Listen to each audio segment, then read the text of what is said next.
Ordinary cooked soybeans are not as tasty and can cause a lot of flatulence in the stomach.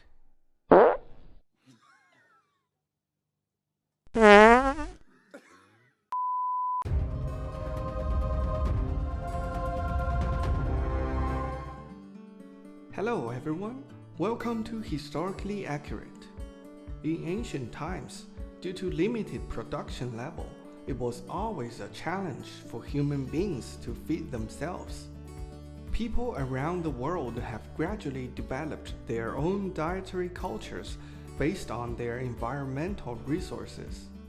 There is an old saying in China, food is the first necessity of the people. Chinese who value food so much, of course, have developed their own dietary culture. Let's talk about it. The first food, tofu. The character dou refers to the raw materials of tofu: soybeans, white beans, mung beans, and peas, etc. The character fu in ancient times meant to be crushed into a powdery paste by water mill. So you can probably guess its origin from its name. The first step to make tofu is to wash the beans, soak them for a while, add water, and grind them up. Then put the mixture into a special cloth bag, tighten the mouth of the bag, and squeeze the soy milk out of the bag. Next, boil the soy milk to 90 to 110 degrees Celsius. The final step is to use coagulant. There are mainly two types of coagulants to use. In northern China, brine or acidic coagulant is usually used, while in the south, gypsum is more commonly used. Whether you use brine, acidic coagulant, or gypsum, as long as you put it in the boiled soy milk, the tofu curds will quickly separate from the soy whey. Tofu curds made with brine or acidic coagulant have a lower water content, taste harder, and have a richer taste. Tofu curds made with gypsum have a higher water content and a delicate texture.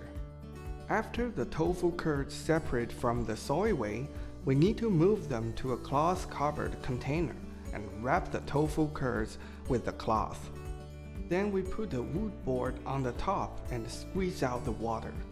And finally, we get the final product of tofu.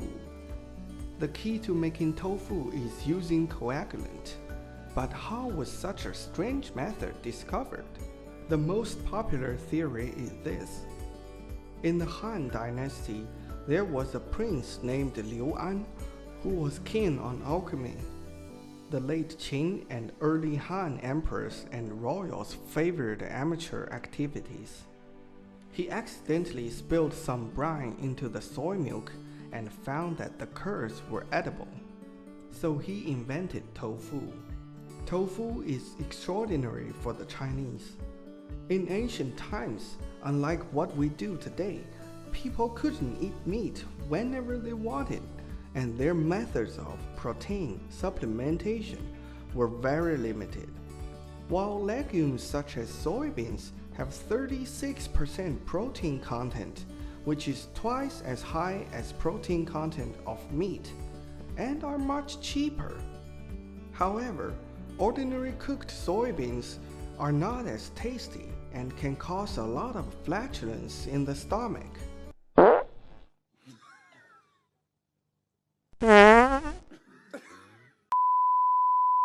When soybeans are converted into tofu, the nutrients will be absorbed by the human body more easily. Some unfavorable contents in soybeans, such as trypsin inhibitors and phytic acid, are all eliminated during the tofu making process. Depending on different tofu making procedures, a wide variety of types and flavors of tofu can be made, such as soft tofu, firm tofu, frozen tofu, fried tofu, extra firm tofu, and stinky tofu, etc. just like cheese, which has a lot of different types and flavors. Various types of tofu can be made into different dishes, such as tofu mixed with chopped green onion, mapo tofu, fried stinky tofu, grilled tofu, boiled tofu, and tofu flour, etc. These many combinations meet the different tastes of people from all over North and South China. Cheap, delicious, and nutritious tofu supplements soybeans. Friendly reminder, even though tofu is delicious, eating too much tofu can cause gout. That looks like gout. Next, let's look at the following 4 foods: corn, potatoes, sweet potatoes, and peppers. They share common characteristics that they are all crops originating in the Americas, and they were all introduced to China during the Age of Sail. They haven't been in China for a long time, but they have profoundly affected China's food culture and even history. Corn, potatoes, and sweet potatoes are widely distributed and easy to plant. They all have a high starch content, especially potatoes and sweet potatoes. They are drought-tolerant crops as well. Before the introduction of potatoes and sweet potatoes, farmers always suffered and even experienced famine during a drought. With potatoes and sweet potatoes, ordinary farmers' ability to withstand natural disasters had been significantly improved. Since these 3 crops were introduced to China in the late Ming Dynasty, China's population has grown rapidly. Before the Ming Dynasty, the peak population was generally between 50 million and 100 million. However, from the end of the Ming Dynasty to the heyday of Qing Dynasty, the population exploded from about 100 million to 400 million. It can be said that these 3 crops have contributed greatly to the soaring population.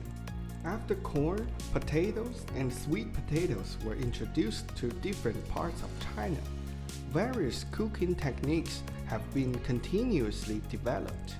For example, corn can be steamed or boiled without threshing, or can be stir-fried after threshing.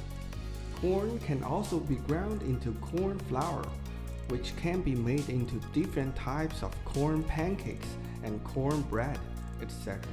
Potato can be cut into shreds to make stir-fried shredded potato, hot and sour shredded potato, and Chinese shredded potato salad, etc. Potatoes can also be cut into pieces to make soup and stewed meat. Sweet potatoes can be made into sweet potato puree, sweet potato pastry, sweet potato congee, fried sweet potato, and candied sweet potato, and so on. These 3 crops gave China's poor at that time more means to deal with hunger. Chili pepper, another crop from the Americas, also profoundly changed the taste of Chinese people. Before chili pepper was introduced to China, the Chinese mainly used ginger, Sichuan pepper, dogwood, and black pepper to make spicy spices. After chili pepper was introduced to China, people living in the eastern coastal areas were the first group of people exposed to it.